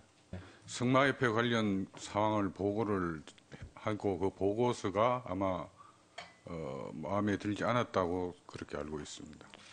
지금 심정이 어떠세요? 뭐 사실 공무원으로서 대통령한테 지적을 받는다는 것은 상당히 견디기 힘든 상황이었습니다. 그때 처음 당시에는 전혀 그런 생각은 가질 수도 없었고요. 전혀? 예, 오히려 왜 이렇게 개별 단체에 관심을 가지실까 큰 우리가 모르는 뭐가 있나 오히려 궁금했었고요. 근데 그 대상과 내용이 예. 개별 개별 경기단체 그리고 공통적으로 승마협회는 사실은 정책적 관심이 있었던 단체가 아니기 때문에 조금 놀랐었죠. 뿐만 아니고 승마와 관련된 다른 지시들도 꽤 많았었습니다. 예를 들면 어떤 것들이 또 있었어요? 예를 들면은 말산업 활성화 방안을 찾아보라고 하시는 등 사실은 말산업 자체는 그 당시에 농림수산부 소관 사업이었는데 예. 특이하게 생각을 한 적도 있습니다. 네. 황경 소장 먼저 얘기하실래요? 예, 노태강 지금 차관은 이제 이렇게 생각할 것 같습니다. 나쁜 사람이 나쁘다라고 하는 사람은 좋은 사람이다. 이렇게 생각을 할 것 같고요. 박근혜 전 대통령은 내가 싫어하는 사람 다 잘 되나 윤석열에 이어 결국 자기 망신주기 아닌가 이렇게 생각할 것 같습니다. 네. 서영 소장. 네. 저는 그 노태강 차관은 인생만사 세옹지마라고 생각이 하지 않을까 싶어요. 화가 복이 되고 복이 화가 되는 건데 아마 박근혜 정부 시절에 즉 권력의 부당한 간섭에 대해서 거부했더니 좌천되었는데 결국 문재인 대통령이 돌아오더니 비정상이 정상화되면서 아마 소신 있게 일하는 공무원들을 높이 중용하는 것 바로 세옹지마라는 생각이 들었을 것 같고 박근혜 전 대통령 엎친 데 덮친 격 설상가상 이 노태강 국장을 통해서 최순실 씨의 마사회에 개입한 것 때문에 직권남용으로 인해서 검찰에 고발이 되고 더 나아가서는 결국은 한 사람이 나쁜 사람이라 한 사람이 결국 문재인 대통령이 들어와서는 이 사람이 승진하기까지 됨에 따라서 망신살까지 뻗치는 그런 설상가상의 심정이 아닐까 싶은 생각이 듭니다. 예, 노태강 신임 차관의 경우에 인생 만사 세홍지마 박근혜 전 대통령 엎친 데 덮친 벽 이렇게 얘기를 했군요. 정기남 소장. 기본적으로 노태강 국장 입장에서는 타협하지 않았다. 정권의 어떤 권력에 굴복하지 않았다. 이런 어떤 소회가 있을 것 같고요. 그동안 사실 노태강 국장이 다른 동료, 함께 근무했던 부처의 공무원들에게 피해가 갈까봐 만나지도 못하고 피해 다녔다는 거 아닙니까? 네. 그러면서도 아마 본인은 실력으로 입증하겠다. 이런 어떤 마음을 다지는 그런 계기가 되지 않겠나 싶고요. 박근혜 전 대통령 같은 경우는 윤석열 서울중앙지검장에 이은 제2의 저격 인사로 나를 죽이는 인사로 받아들이고 있겠다 이런 생각입니다. 네, 이걸 어떤 사람들의 경우에는 바로 집권 초기에 복권시켜주는 것이 적절했다고 보시는 것 어떻습니까? 저는 불가피한 측면이 있다고 봅니다. 네. 사실 지금 노태강 전 국장이 지금 차관이 된 거나 윤석열 부장검사가 지금 서울중앙지검장이 된 거나 그것은 전임 정권 때 나름대로 원칙과 이 정도를 간 사람들이 그런 불이익을 당한 부분들에 대해서 일종의 이 원상 회복을 시켜주면서 정상화니까. 정상화한 거죠. 그것이 특혜가 아니라 정상화다. 지극히 정상적인 거죠. 물론 노태강 국장이 그 앞에는 상급 국장을 하다가 지금 차관이 되는 때 하기 때문에 깜짝 발탁이다 이야기를 하지만 노태강 국장이 행시로 27회입니다. 네. 27회면 지금 차관급들이 보통 31회에서 33회에 있다고 한다면 그렇게 깜짝 발탁도 아니에요. 따지고 보면. 그리고 나름대로 이 체육행정이나 문화행정이 상당히 또 달인이라고 하니까요. 극단적인 비정상을 정상화시킨 거다라고 그렇죠. 보군요. 저는 그렇게 보는 거죠. 그렇기 때문에 아마 저는 노태강 차관의 입장은 이런 생각, 나 벌써 노인 됐어? 이런 생각을 할 겁니다. 왜냐하면 앞서 우리 서양호 소장이 이야기했다시피 세옹지마의 고사를 떠올리겠죠. 세옹이 뭡니까? 변방에 있는 노인 아닙니까? 그렇죠. 노인이죠. 변방의 노인에게 있던 말을 둘러싸고 여러 가지 이야기가 벌어졌지만 어쨌든 이 기륭하복을 겪은 당사자는 변방의 노인이거든요. 야, 나도 벌써 그런 이 고사의 주인공이 됐구나 생각을 할 것 같고요. 아마 박근혜 전 대통령이 이런 생각을 할 것 같아요. 참 나쁜 사람이 옛날에 노태강 국장이었는데 문재인 대통령이다. 어떻게 보면 이런 식으로 이 노태강 그 나쁜 사람이 바뀌었군요. 아니요, 바뀐 거죠. 그러니까 이런 식으로 인사를 이렇게 노자는 노무현 대통령 아니요. 노태강 국장이 원래는 박근혜 전 대통령이 생기는 참 나쁜 사람이었지 않습니까? 노무현 전 대통령을 향해서도 개헌 얘기가 나왔을 때 그때는 참 나쁜 대통령이라고 나쁜 그랬죠. 대통령. 어쨌든 근데 지금 박근혜 전 대통령 입장에서는 노태강 국장이 참 나쁜 사람이었는데 이번에 보니까 오히려 문재인 대통령이 이렇게 비정상을 정상화시킴으로써 문재인 대통령이 박수를 받으면서 자신은 오히려 더 옹졸하고 상당히 나쁜 사람으로 되니까 참 문재인 대통령이 인사를 이렇게 해도 나를 이렇게 곤혹스럽게 만들구나. 그러면서 아마 원망을 문재인 대통령이 하지 않을까 생각이 듭니다. 네, 박지원 변호사. 감사합니다. 대통령 입장에서 박 전 대통령 입장에서 너무 속상할 거예요. 재판 받기도 많이 힘든데 야, 해도 너무하다 이런 생각을 하지 않을까 생각이 들고 하필이면 저 사람을 하느냐라고 생각을 할 것 같고. 공감하십니까? 박준 변호사? 아니 뭐 그렇게 말씀은 제가 못 드리겠는데 박 전 대통령 입장에서는 상당히 속상할 수 있다. 네. 지금 상황에서 설상가상이라고 보는 게 맞는 것 같고.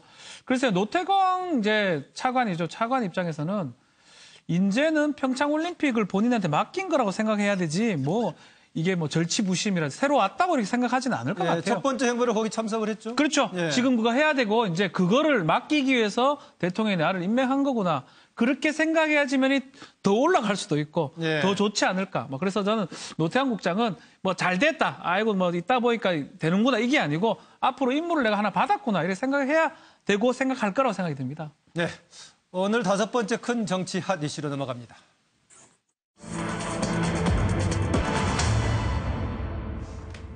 돌아오면 내 자리 있을까라고 따옴표를 해놨는데요. 대선 패장 4인의 4명의 고민은인데, 예, 판넬 보시죠. 권토 중래. 다시 이제 복귀해서 돌아온다는 얘기인데, 재기 노리는 대선 패장들. 여기 주요 당시 후보였던, 주요 후보가 아니라 5명, 토론에 참석했던 5명 후보가 되군요. 대통령이 된 문재인 당시 후보만 빼고 홍준표 2번 후보, 3번이었던 안철수 당시 후보, 유승민 당시 4번 후보, 심상정 당시 5번 후보였는데요. 요새 홍준표 후보 7월 3일 전당대회를 앞두고 한국당에서 여러 가지 쓴소리를 계속하고 있죠. 얼마 전에 전국 돌면서 당원 대상으로 또 간담회 하려고 했다 일단 취소는 유본하긴 했는데요. 열심히 지금 하고 있습니다. 안철수 후보, 전 후보죠. 안철수 의원은 지난번 후보를 하면서 그만 나가지고 현직도 아니고요. 여기 지금 4사람 중에 2사람은 현직 국회의원이 아니죠. 그동안에 이제 반성의 시간을 갖고 있는데 혹시 뭐 전당대회 출마 저울질 얘기가 나오고 있는데 대체로 출마 가능성에 대해서는 약한 쪽 같습니다. 유승민 의원은 이른바 부콘서트를 향해서 하고 강행하고 다니고 있는데요. 그런데 지금 보수 세력, 보수 정당에 대한 진단은 꾸준하게 하고 있습니다. 꾸준하게 하고 다니면서 하고 있기 때문에 직접 나서서 책임지고 꾸려갈 의향이 없느냐라고 하는데 현재는 나서지 않는다라는 생각을 굳힌 것 같고요. 심상정 당시 후보, 심상정 의원 역시 지금 후배들에게 지도부를 이제 자기는 물려주겠다, 백의정군 하겠다 나와 있고 약속 투어 전국을 돌고 있는 상황입니다. 이런 가운데 지금 전대 일정이 잡혔는데요. 7월 3일 전대 일정 잡혀 있는 자유한국당, 특히 홍준표 후보, 원유철 후보가 대결하고 있는데 내가 돼야 돼 대한민국 같이 지킬 것이다. 현재 보수 정당이 완전히 이념도 정책도 없는 이익집단이 돼 있다라고 비판하면서 고쳐 잡겠다는 얘기하고 있습니다. 원유철 의원, 원유철 후보 일부에서는 어대홍, 어차피 대표는 홍준표라고 하는데 그게 아니라 대표는 결국 원유철이다 해가지고 대결원이라는 용어를 쓰고 있습니다. 새롭게 바른정당 후보, 김영 후보, 하태경 후보 또 이혜훈 의원도 지금 후보로 나섰나요? 최종 등록을 좀 봐야겠는데 했는데 모두 당의 반성을 내걸고 이렇게 나오고 있습니다. 그래서 질문은 이겁니다. 대선 패장 4인 지금 무엇을 고민할까라는 것을 주제로 던집니다. 자리에 한번 봅시다. 바른정당의 분들이 좀 더 돌아왔으면 좋겠습니다. 거기에 패션 좌파만 빼고 난 당권 가지고 싸울 생각 초도 없습니다. 친박은 좀 빠져줬으면 합니다. 제가 부족한 탓에 여러분의 뜻을 받들지 못해서 정말 죄송스럽게 생각합니다. 앞으로 여러분과 함께 자유 대한민국의 가치를 지키는데 함께 하도록 하겠습니다.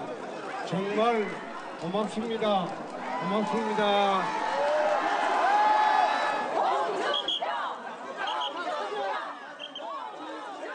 지금 인터넷 열심히 하시는 분들은 이제 감지하셨을 겁니다. 지지자들이 급속도로 모이고 있습니다. 놀랍습니다. 큰 규모의 팬 미팅을 이번 주 토요일 날 하기로 했습니다. 제가 초청받았습니다. 이분들을 정말로 잘 조직하면 제2의 노사모 수준의 그런 굉장히 튼튼한 지지층이 될 것 같습니다.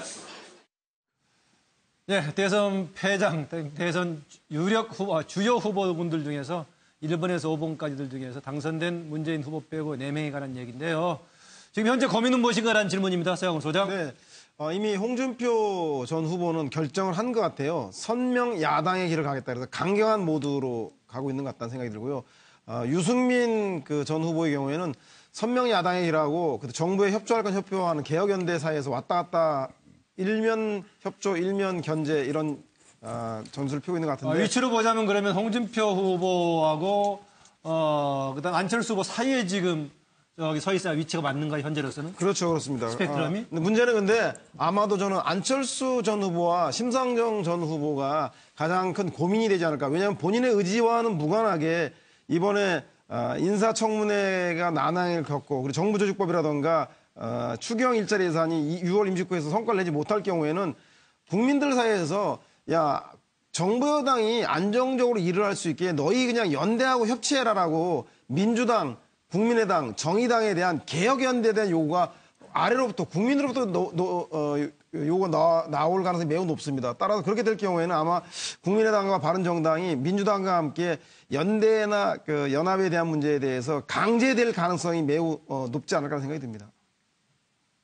네. 정기남 소장. 예, 기본적으로 우리 그 홍준표 전 후보 같은 경우는 정말 어떻게 보면 보수를 상징하는 어떻게 보면 뭐 프레임 씌우기 아주 능한 아주 보수의 장수인데요.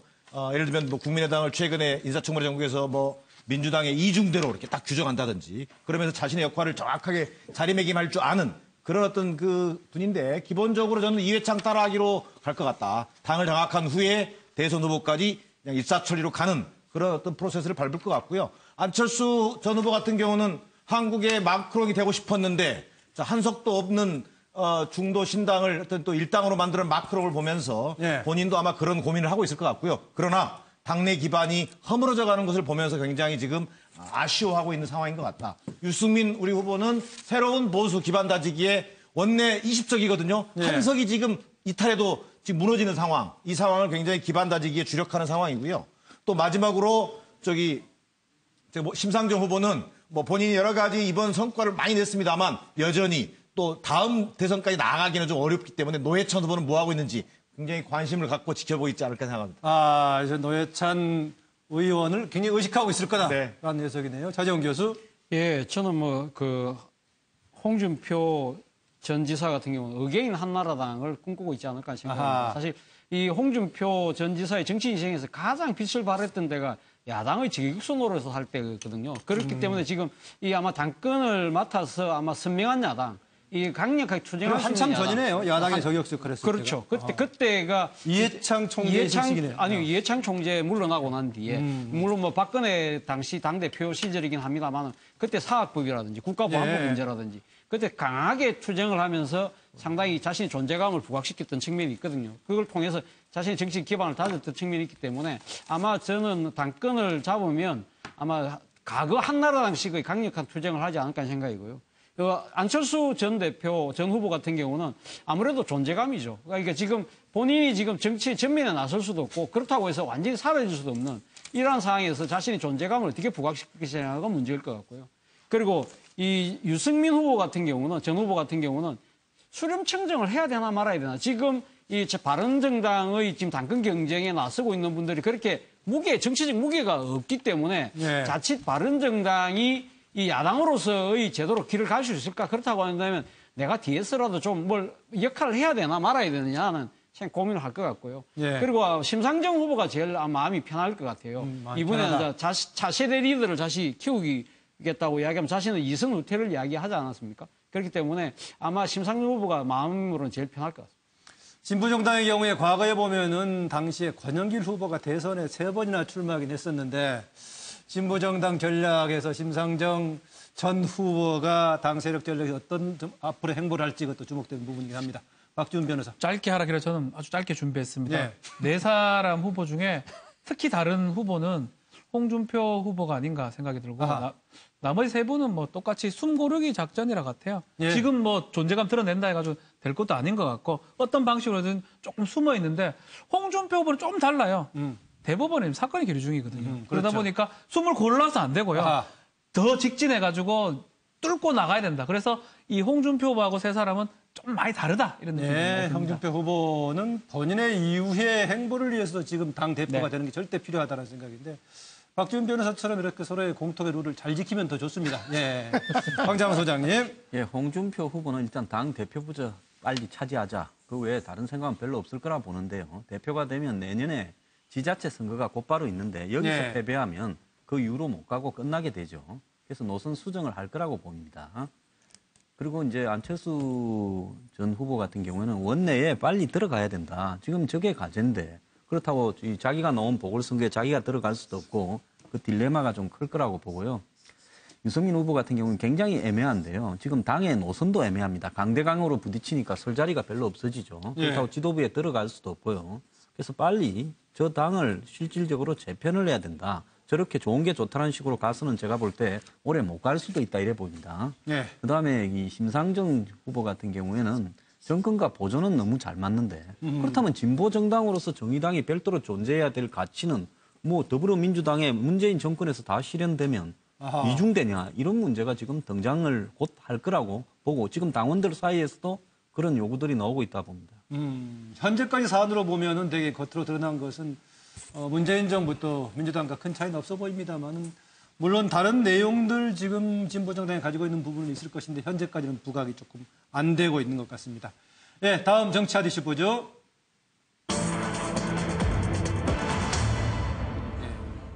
몸 아프다는 박근혜 최순실. 그런데 430명 증인은 다 불러야 된다라고 주장하는 그 속내는 질문입니다. 얼마 전 우리가 이 시간에 지난번에 노승일 그 부장이 증인으로 참석했을 때 최순실 씨는 당시에 법정에 참석하지 않았죠. 넘어져서 다쳐가지고 꼬리뼈 등을 다쳤다라고 했는데 박근혜 전 대통령도 지금 손목도 아프고 허리도 아프고라고 얘기하고 있습니다. 마치 짠 듯이 아파요 라는 제목을 뽑았는데 손목에 보호대까지 하고 출두하고 있고 허리가 아프다라고 얘기하고 있습니다. 아다시피 그동안에 넘어져서 허리 꼬리뼈 다쳤고 치과 진료도 받아야 되고 정신과 지금 치료도 받아야 되는 상황이다라고 이경재 변호사가 얘기하고 있습니다. 아시겠지만은 김기춘 전 실장 정말 힘이 없다. 옷 갈아입을 기력도 없어서 그대로 이 옷을 입고 나왔다는 얘기하고요. 정말 심장이 언제 멎을지 모른다. 물론 내부에 시술을 좀 한 게 있긴 합니다. 그래서 이번에 고령의 건강에 앉아서 보석 신청을 했는데요. 두고 좀 봐야겠습니다. 이렇게 하고 있는데 그러면 빨리빨리 좀 진행이 되면 좋을 것 같기도 한데 그럼에도 불구하고 430명의 증인은 다 불러야 된다라는 의도는 무엇일까? 이 부분은 변호사는 맨 늦게 얘기하시고요. 차지원 교수 먼저 얘기하세요. 예, 뭐 필리버스터죠. 제가 봤을 때는. 그러니까 필리버스터라는 게 의회 내에서만 있는 게 아닌 것 같습니다. 필리버스터라는 것 자체가 합법적인 그 의사 진행 방해이지 않습니까?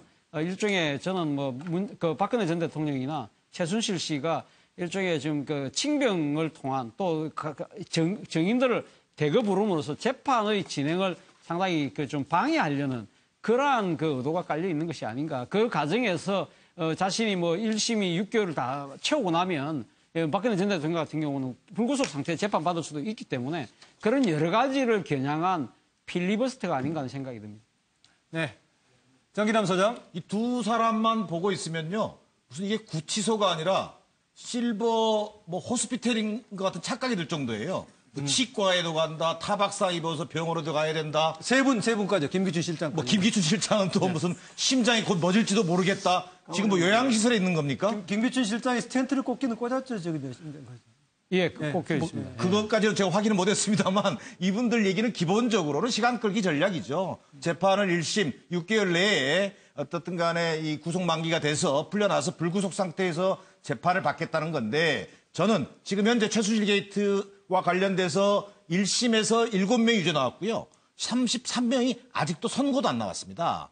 어쨌든 이 시간 끌기 전략에 휘둘릴 것이 아니라 국민적 여망을 감안해서 재판도 신속하게 가야 되고 이 당사자들의 우선 국민을 생각하는 반성이 지금은 가장 절실한 때다. 네. 세영호 소장. 네. 뻔하지 않겠습니까? 그 증인 433명 그리고 일주일에 4번 결국은 법무부 시계는 돈다. 10월 16일이 박근혜 전 대통령 구속 만기일입니다. 그래서 1심 판결 전에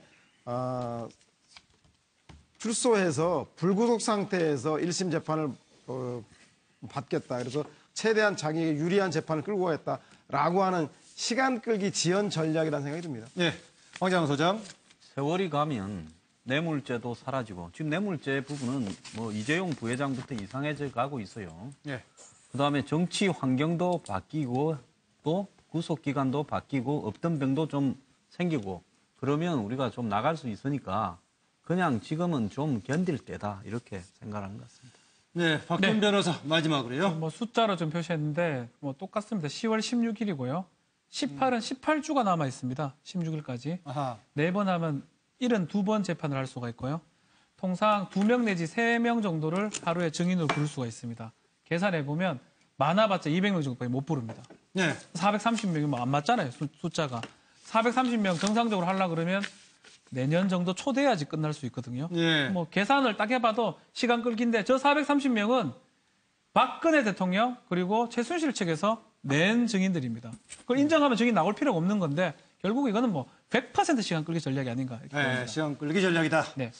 네, 오늘 그 정유라 씨가 또 추가 소환돼 조사받으러 나왔는데요. 관련 자료를 먼저 좀 보죠. 한 시간. 조사 받을 수도 있는데 어떤 준비하고 계세요? 네, 언제나 그랬듯이 저는 최대한 협조 드릴 거고요. 제가 아는 건 일단 최대한 다 말씀드릴 예정이고 네, 어머니께도 그렇게 전할 예정입니다. 국민들한테 미안합니까? 잠시만요. 잠시만요. 아니, 한마디만 하면. 아니, 잠시만요. 정인아 씨, 저기 한마디 하면 저희가 보내드릴게요. 네네네. 오늘 어떤 혐의 때문에 불렀다고 말씀하셨어요? 제가 그런 얘기 못 들었고요. 저 그냥 조사받으러 왔습니다. 죄송합니다. 네, 그럼 어머니 면회 또 하실 계획 있으세요? 네, 허락 된다면 죄송합니다. 오, 조심. 이쪽을 대변해. 네, 오늘 추가 조사 받으러 온 정유라 씨 화면이었는데요. 오늘 정유라 그냥 조사 받으러 왔다고 했는데 심정 어떨까? 박준 변호사. 진짜 그냥 받아오고 모른다고 할 가능성이 크고요. 예. 네, 한 게 기억납니다. 국민 반성합니까? 네, 조사 받으러 가서 적극 협조 안 할 거예요. 검찰은 지금 그 독일에 있는 3층 호텔을 장시호가 이 삼성에서 정유라한테 지원했다는 본인이 진술했다고 공판에서 진술했습니다. 예. 그거를 집중적으로 추궁하지 않을까 생각이 듭니다. 네, 차재훈 교수. 예, 뭐 저는 뭐 정유라 씨는 아마 통과 의뢰일 것이다. 자신이 결국 불구속 기소가 되어서 재판을 받기 위한 아마 통과 의뢰에 불과한 소환일 것이라 볼 거고요. 아마 검찰은 재수에 강한 대통령에 걸맞게 재수에 강한 검찰로 이번에는 꼭 구속영장을 받아내겠다는 의지가 강할 것 같습니다. 예. 네. 오늘은 패널을 다 5분을 소개하면서 마무리할까 합니다. 맨 오른쪽에 정기남 소장 카메라 좀 잡아주세요. 네, 두 번째 오늘 차재훈 교수 마지막 발언했죠. 수고했습니다. 네, 황장훈 소장도 수고하셨습니다. 네, 서양수 소장 수고하셨고요. 네, 박준 변호사 오늘 수고하셨습니다. 네, 오늘 여기서 이제 마칠까 합니다. 이어서 김주하 앵커가 진행하는 정통종합뉴스 MBN 뉴스 8이 이어집니다. 고맙습니다.